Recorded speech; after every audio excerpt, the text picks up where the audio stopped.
Bonjour à tous, bienvenue sur ce nouvel épisode de l'Hebdo des marchés, podcast sponsorisé par eToro.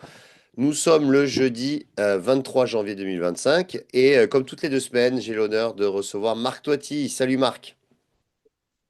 Salut Antoine, bonjour à toutes et à tous et ravi de vous retrouver.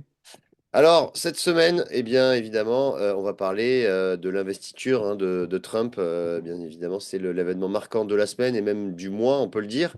Il nous a pas déçus, il a sorti tout un tas de mesures et on va y revenir avec toi, Marc. Tu vas un peu nous expliquer, nous décortiquer un peu ce que nous a dit le nouveau président des États-Unis.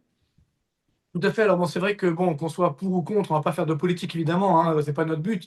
Mais c'est vrai que quand on voit le discours de Donald Trump et que le lendemain il signe des décrets, alors qu'à une semaine d'intervalle on avait un discours à peu près entre guillemets similaire de François Bayrou à l'Assemblée nationale. Hier, on a eu Monsieur Macron et Monsieur Scholz qui ont fait leurs adieux entre guillemets ensemble. Et on voit la différence de discours. Donc c'est vrai que ça fait un peu peur parce qu'on se dit aux États-Unis, ça y est, ils avancent. Business first, America first également. Puis nous, malheureusement, en Europe, en France, on regarde, on est en train de regarder ce qui se passe et on ne réagit pas. C'est ça qui est effectivement particulièrement inquiétant. Donc, je vous ai fait quelques petits slides pour vous montrer le programme justement de Donald Trump, un programme d'un point de vue économique, hein, bien entendu, très ambitieux. Donc, ça y est, il commence à annoncer des droits de douane qui vont augmenter de 10 à 20%. Parfois même, ça peut monter à 60% pour les produits chinois, mais on voit que pour l'instant, il ménage globalement la Chine, il ménage la Russie. Il s'est surtout attaqué à l'Europe, en fait. C'est assez bizarre. C'est-à-dire que globalement, on se rend bien compte que malheureusement, les Américains vont trouver des accords avec la Chine, l'Inde, la Russie peut-être, et puis l'Europe, comme d'habitude, ce sera le dindon de la farce. Donc c'est vrai que c'est un petit peu triste. Et surtout, il y a une croissance américaine qui est forte, donc un soutien à l'emploi qui va continuer, une baisse des impôts pour tous. Évidemment, on aimerait ça chez nous, que ce soit les salariés, les retraités, les entreprises. Ils vont passer l'IS de 21 à 15%. C'est assez énorme. Exemption fiscale donc pour les heures supplémentaires. Et alors, évidemment, là aussi, on peut être pour ou contre, mais il annonce une baisse des prix énergétiques via l'augmentation de la production de gaz et de pétrole. Donc voilà, il y a un mouvement très dynamique, je dirais, de Donald Trump. Et Ah ça mince. fonctionne, parce qu'effectivement, les investisseurs sont en train de revenir. Il y a des flux d'investissement qui affluent, donc qui abondent vers les États-Unis. C'est assez incroyable. Donc il y a cet aspect de confiance qui est là. Et donc, ça génère, bien entendu, de l'optimisme, j'ai envie de dire. Alors, c'est vrai que si on va sur le secteur, parce qu'il faut quand même regarder la réalité en face. Les Américains sont quand même eux aussi très endettés. Donc, quand on voit par exemple les résultats en termes de déficit public des dernières années, c'est assez incroyable, hein. Vous voyez qu'on est sur des niveaux de à peu près 1360 milliards d'euros de déficit, donc de dollars pardon, par an, hein, c'est-à-dire 7,4% du PIB depuis 2009. Donc, c'est quand même des déficits énormes. Donc, une dette publique qui augmente de jour en jour. Là, on est à 36 400 milliards de dollars. Donc, ça veut dire à peu près 123% du PIB et une dette totale de 400%, et par exemple, parallèlement, un déficit de la balance courante, donc de 950 milliards. Donc c'est vrai qu'on se rend compte que là, malheureusement, les États-Unis ont quand même des difficultés a priori. Donc on se dit, nous on se plaint de notre dette publique, les Américains augmentent leur dette. Pourquoi ça marche toujours? Ben, c'est pas compliqué, ça marche aux États-Unis pour une raison simple, c'est que, un, il y a de la croissance, qui est donc, comme je l'évoquais régulièrement, entre les 3% encore cette année, donc déjà en 2024 et également en 2025. Et sur le slide suivant, c'est le plus important, et c'est là l'enjeu de Trump, c'est que les États-Unis ont toujours le dollar qui est la référence mondiale sur le système monétaire international. Donc c'est ça qui permet aux Américains de continuer à augmenter leur dette, et c'est nous qui la finançons finalement, parce qu'il y a une demande mondiale de dollars. Vous voyez que les réserves de change, c'est autour des 65%, donc sont en dollars, contre 20% pour la zone euro. Je rappellerai que quand on a créé l'euro, on y a tous cru, on espérait justement pouvoir concurrencer le dollar. Malheureusement, on n'a pas réussi. Donc les Américains ont toujours cette force donc, du dollar sur les réserves de change. Le dollar, c'est également 50% des transactions mondiales, alors que le commerce américain, ce n'est que 11% du commerce mondial, ce qui veut dire que les 2 tiers du commerce en dollars ne sont pas américains. Donc c'est ça qui fait la force des États-Unis, et c'est bien ce que fait Trump aujourd'hui. Il est en train de dire, si vous conservez encore le dollar dans vos réserves de change, si vous continuez à faire vos transactions internationales en dollars, je ne vous mettrai pas de droits de douane, alors pas beaucoup de droits de douane. Et donc, c'est vraiment une sorte de négociation que fait Trump. N'oubliez pas que Trump est un homme d'affaires. Et donc, c'est ça. Trump a bien conscience que si un jour les États-Unis perdent le rôle hégémonique du dollar, par exemple contre le yuan chinois, les Américains vont s'effondrer. La bonne nouvelle pour lui, c'est que les Chinois ont une situation économique un petit peu difficile, donc ils ne sont pas prêts à avoir un yuan fort qui pourrait concurrencer le dollar, hein. Le yuan aujourd'hui est autour des 7,4 dollars, 7,4 yuan pour un dollar. Donc ce qui veut dire que le niveau d'équilibre, c'est 3,50. On voit que le yuan est en permanence sous-évalué pour permettre justement aux Chinois de continuer d'exporter. Et si un jour ils veulent concurrencer le dollar, il faudra avoir un yuan fort. Donc ils ne sont pas encore prêts, ce sera dans 10-15 ans. Donc en attendant, les Américains continuent d'avoir cet avantage. Et Trump est bien conscient qu'il faut garder cet avantage, d'où le fait qu'il brandit la menace donc de ces droits de douane. Mais globalement, je pense qu'il n'ira pas forcément jusqu'au bout de ce qu'il souhaite faire sur les droits de douane. Donc c'est ça qui permet Mm. donc aux États-Unis de rester finalement sur une croissance forte. Et donc pour l'instant, ça fonctionne bien. Alors attention, il y a quand même un petit bémol, c'est l'inflation. Vous savez que Trump a promis la baisse de l'inflation aux États-Unis, sauf que je vous ai mis le graphique ici, donc des derniers chiffres qui sont sortis la semaine dernière sur l'inflation américaine, ça repart à la hausse. Là, la courbe bleue, c'est l'inflation, donc les prix à la consommation. Vous voyez qu'on est autour des 3%, mais attention, Mm. regardez, sur les prix à la production, ça veut dire indicateur avancé de l'inflation, on est à 3,3%. Ce qui veut dire que là, justement, on pourrait avoir une augmentation de l'inflation demain, a fortiori s'il y a des droits de douane. Alors, c'est que pour l'instant, le dollar reste fort, donc ça limite l'inflation importée, mais néanmoins, on pourrait avoir une inflation qui va augmenter, d'autant que comme il y a plus de croissance, bien, donc plus de demande, il y a un taux de chômage de plein emploi à 4,1%, les salaires augmentent de 4%, c'est-à-dire que l'inflation va rester élevée. Donc attention, ceux qui tablent sur une baisse des taux d'intérêt de la Réserve fédérale, ils risquent d'être déçus. La Réserve fédérale a déjà prévenu qu'elle n'allait pas forcément baisser très fortement ses taux d'intérêt. Et là, je pense qu'elle va être bloquée parce qu'avec une inflation à plus de 3%, elle ne peut pas baisser les taux d'intérêt, ou très peu, de façon peut-être, je dirais, symbolique. Mais donc, à ce moment-là, l'inflation va quand même rester élevée et les réserves fédérales américaines ne vont pas baisser les taux d'intérêt. Donc, ça peut un petit peu limiter les plans de Trump. Mm. Donc, attention, soyons quand même prudents sur l'économie américaine. Ils vont certainement faire 3% de croissance cette année, mais pas non plus beaucoup plus. Donc, il faudra quand même être très vigilant et voir notamment, évidemment, si on réussit à réduire ce déficit public. C'est vrai qu'il a nommé donc Elon Musk au fameux Mm. Dodge là, pour Mm. justement réduire ce déficit public. Espérons-le, mais s'il n'y parvient pas, il y aura quand même des tensions sur les taux d'intérêt monétaires et obligataires. Donc là, c'est un petit peu le point d'achoppement pour Trump. Donc ça commence bien pour l'instant, évidemment, mais attention, il y a ce danger donc sur l'inflation. Mm. Oui, tout à fait. Ça sera vraiment à surveiller. De toute façon, les chiffres d'inflation qui sont publiés en général deuxième semaine de chaque mois sont vraiment très très surveillés par les investisseurs et on voit qu'il y a des mouvements d'ailleurs sur les marchés assez significatifs. Alors maintenant, on va voir quel pourrait être l'impact justement de ces mesures sur l'économie française. Donc, Voilà. selon toi, Marc, qu'est-ce que ça va avoir comme impact?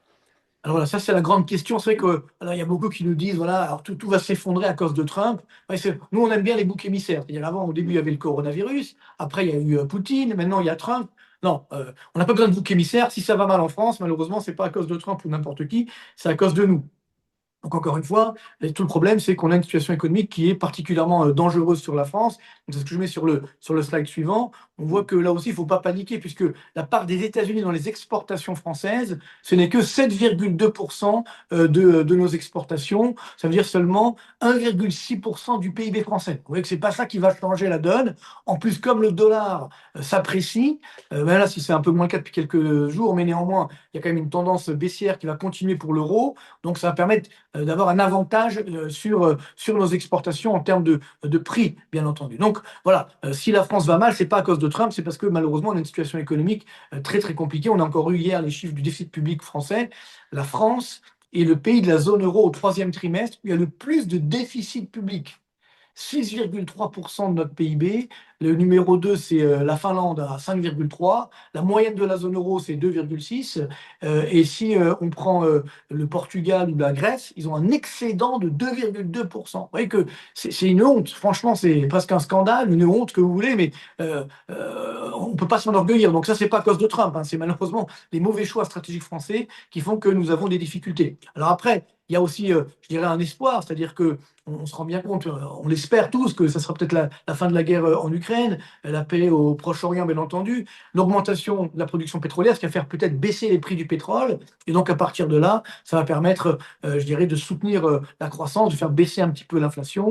Donc voilà, il ne faut pas non plus paniquer. Mais je vous ai fait un petit slide justement pour vous montrer que malheureusement, on a déjà perdu le match. Hein, vous voyez, c'est avant Trump, tout ça. Bon, il a participé en 2017, mais néanmoins, on se rend bien compte que on a une situation où, quand on regarde sur les 20 dernières années, depuis 95, le PIB américain il a augmenté de plus de 108%, alors que celui de la France, vous voyez, de 55%, celui de la zone euro de 53%, c'est quasiment du simple au double, tout simplement. Donc voilà, cet écart de croissance. Donc le match est déjà perdu. On le voit bien tout à l'heure, je parlais du déficit public, de la dette publique américaine. Au moins aux États-Unis, ça fait de l'investissement, ça fait de la croissance, ça fait de l'innovation, ce qui malheureusement n'est pas le cas chez nous. Et c'est pourquoi nous avons ce décalage. Et alors le drame, c'est que ça va durer. Si on voit les indicateurs avancés donc, qui viennent de sortir sur les directeurs d'achat, ouais, c'est le graphique suivant, on se rend bien compte que la courbe bleue, c'est aux États-Unis, c'est l'indicateur composite, hein, tout secteur confondu.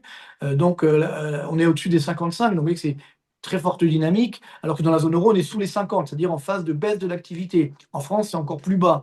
Donc, ce qui veut dire que les Américains vont bien avoir 3% de croissance cette année, alors que nous, on va rester autour des 0%. Donc, on a cet écart, malheureusement, de croissance qui est bien là et qui n'est pas dû uniquement à Trump, qui est dû à nos mauvais choix stratégiques. Alors, encore plus grave, si on regarde le graphique suivant sur le pouvoir d'achat, c'est-à-dire la part, je dirais, le PIB par habitant, si vous voulez, donc la richesse par habitant qu'on crée. Regardez bien ce graphique, il est assez incroyable. C'est vrai qu'il est très triste pour nous, mais c'est encore une fois, c'est la réalité. Hein, de 90 à aujourd'hui, le PIB par habitant aux États-Unis a augmenté de 72%, quasiment 53% de hausse au Royaume-Uni, alors que vous voyez en Allemagne, c'est 45%, et en France, c'est moins de 42, 41,8% exactement, chiffre du FMI. Donc on se rend bien compte que malheureusement, on a complètement dérapé, et c'est ça le drame, c'est pourquoi nous avons cet écart de croissance. Et alors, ça on le sait très peu, mais je ne pouvais pas m'empêcher de vous le dire. Regardez sur le slide suivant, un calcul très simple. Sachez qu'en 1980, en termes justement de PIB par habitant, la France était devant les États-Unis. Le PIB par habitant en France était supérieur à celui des États-Unis. Je ne sais pas si on se rend compte de là où nous étions encore bons à l'époque. Vous voyez, on était Mhm. 11e du monde, ça c'est le positionnement mondial, alors que les Américains étaient 12e. Après, en 90, ça commence à se déliter, on n'est plus que 10e, les Américains remontent à la 10e place. Et aujourd'hui, vous voyez, en 2024, les Américains sont montés à la 5e place mondiale, alors que bon, voilà, il y a d'autres pays évidemment qui ont plus de croissance avec moins d'habitants, mais bon, néanmoins, les Américains sont 5e, et la France est à la 24e place. Donc ça, c'est vrai que ça fait mal. C'est-à-dire qu'on se rend bien compte que malheureusement, on a gâché toutes ces années où finalement, bien sûr, alors on a un modèle social, etc., c'est formidable. Sauf qu'on voit bien qu'aujourd'hui, eh ben, il fonctionne plus ce modèle social, puisque on a un chômage qui augmente, on a une pauvreté qui augmente, des inégalités qui augmentent. Et donc, ça veut bien dire que augmenter la dépense publique, ce n'est pas un gage de succès. Et d'ailleurs, aux États-Unis, vous voyez que donc, je l'évoquais tout à l'heure avec Elon Musk, on veut baisser notamment les dépenses publiques. Mais outre-Atlantique, la dépense publique, ce n'est que 37% du PIB. Alors que chez nous, c'est 57% du PIB. Vous voyez, 20 points d'écart. Donc à l'inverse, ça serait chez nous qu'il nous faudrait un Musk pour réduire cette dépense publique. Mais on n'y arrive pas et on veut même continuer de l'augmenter quand on entend les discussions aujourd'hui du nouveau gouvernement. Ils nous annoncent uniquement des hausses d'impôts, alors qu'il faut bien sûr baisser la dépense publique, notamment la dépense de fonctionnement. Et comme on n'y arrive pas, évidemment, ce sera compliqué. Donc, la conclusion, c'est que on va avoir un écart de croissance qui va se maintenir entre les États-Unis et la zone euro et la France. Le dollar va continuer de s'apprécier. Je maintiens qu'on sera à 1 contre 1 donc, d'ici quelques semaines. On y est presque hein, d'ailleurs, même si là, c'est un petit peu remonté épisodiquement. Donc, ce qui veut bien dire que malheureusement, tant qu'on ne fera pas des réformes structurelles, on aura des vraies difficultés. Et c'est vrai que c'est ce qui fait de la peine, c'est qu'on a une économie américaine qui allait déjà bien et là qui veut continuer d'aller bien, voire d'aller encore mieux, alors que nous, voilà, on est en train de savoir est-ce qu'on va augmenter les impôts ici ou là, faire augmenter les retraites. Donc voilà, c'est augmenter les impôts sur les retraites. Donc c'est quand même pas très sérieux tout ça. Et c'est ça qui me fait beaucoup de peine. Donc espérons qu'un jour ou l'autre, on va se réveiller et qu'on va prendre les bonnes mesures. Et pour l'instant, effectivement, les États-Unis, le match de demain, ça sera États-Unis, Chine, Inde. Et nous, malheureusement, la zone euro, l'Europe, on sera très très loin. Vous voyez que même on voit la réaction de la zone euro. Alors on a des discours, mais même pas très euphoriques. Hein. Donc ce qui veut dire qu'on on aura du mal à concurrencer la dynamique américaine. Oui, alors effectivement, bah là, ça me fait passer à la troisième partie, l'impact sur les marchés. Évidemment, eh bien, même si depuis le début de l'année, de manière un petit peu surprenante, on a un CAC 40 et des indices français qui augmentent de manière assez significative. Bon, il y a un retard de quasiment 30% par rapport à l'année dernière, donc il y a un effet rattrapage. On a toutefois aussi des indices américains qui avaient un petit peu commencé l'année de manière négative et finalement qui repartent à l'hausse de manière assez franche. Là, je vous ai mis les trois graphiques des trois principaux indices, donc Nasdaq, Dow Jones, S&P 500. Et vous voyez que depuis le 13 janvier, hein, donc en l'espace d'une dizaine de jours, on a des indices qui ont repris entre 6 et 7%. Alors évidemment, il y a l'effet Trump, comme il y a eu l'année dernière au mois de novembre lors de son élection. Euh, mais pas que, puisque on a également des résultats d'entreprises qui ont démarré aux États-Unis et la plus symbolique, j'ai envie de dire, c'est Netflix. Netflix qui eh bien, donc a dépassé les attentes dans tous les domaines. Donc que ça soit pour le chiffre d'affaires, le résultat net, les guidance aussi. Et on a un Netflix qui a dépassé donc les 300 millions d'abonnés. Évidemment, c'est un record. 18 millions d'abonnés nets pour le quatrième trimestre. Et ça va pas s'arrêter là. Euh, Quand on regarde aussi les perspectives de croissance, elles sont en hausse.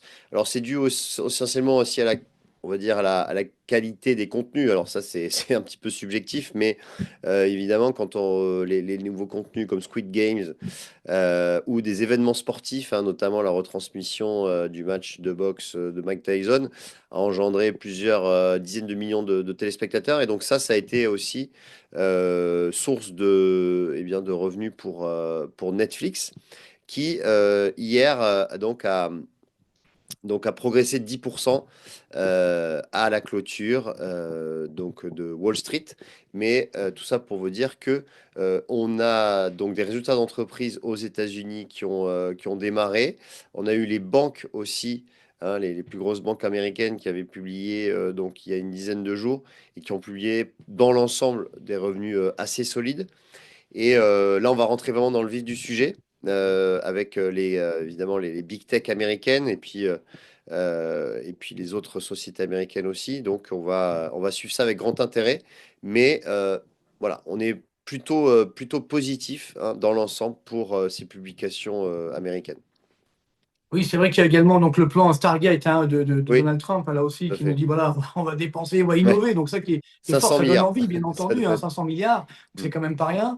Mais d'un autre côté, attention, c'est ce que je veux tout à l'heure, il faut être prudent au niveau des taux d'intérêt. Je pense que mm, les marchés pensent que la Fed va leur faire plaisir. Ça va être compliqué quand même, parce que l'inflation reste élevée. Donc, ça, je pense que c'est la petite mauvaise surprise, sincèrement, mm, du début d'année. Donc, on a déjà eu des chiffres donc pour le mois de janvier, donc pour le mois de décembre. C'est-à-dire que globalement, il y a eu une petite hausse de l'inflation. Bon, les marchés, évidemment, n'ont pas voulu trop la regarder, mais si ça continue en février-mars, ce qui est mon anticipation, alors là, ça va être un petit peu plus ouais, compliqué. Donc voilà, il y aura le niveau des valorisations est quand même très élevé, donc ça peut un petit peu calmer le jeu, même si effectivement, comme tu l'as bien dit, il y a des résultats qui sont assez bons aux États-Unis. Et puis bon, sur la France, il y a évidemment un effet rattrapage, mm, mais bon, dès que je dirais, la note de la France va être dégradée dans les prochains mois, là aussi, mm, on aura malheureusement un coup de semonce. Donc voilà, il mm. faut carpe diem, il faut profiter de, Ouais, de l'instant, tout à fait. des bons instants sur les marchés, Mm, mais je pense qu'il y aura quand même une belle correction ouais. d'ici Et, février, mars. Donc on sera là, bien sûr, pour vous aiguiller, mais restons quand même prudents.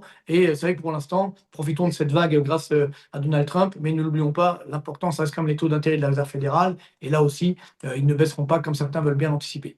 Oui, et d'ailleurs, profitez peut-être aussi de la récente hausse, hein, même si ceci n'est pas un conseil, mais peut-être de prendre une partie de vos profits, hein, puisque là, le CAC a pris quand même 7%. Donc, attention, hein, il y a peut-être sur des dossiers, ça va repartir à la baisse. Donc, voilà, en fait, profitez de cette hausse peut-être pour encaisser quelques plus-values sur certains titres français. Exactement, exactement. Voilà. Bon, ben merci Marc, hein, Avec plaisir, Antoine. Merci à vous toutes merci à et à vous tous de tous. nous Et avoir suivis. portez-vous bien. Et on vous dit à dans 2 semaines. À très Salut! bientôt. Bye.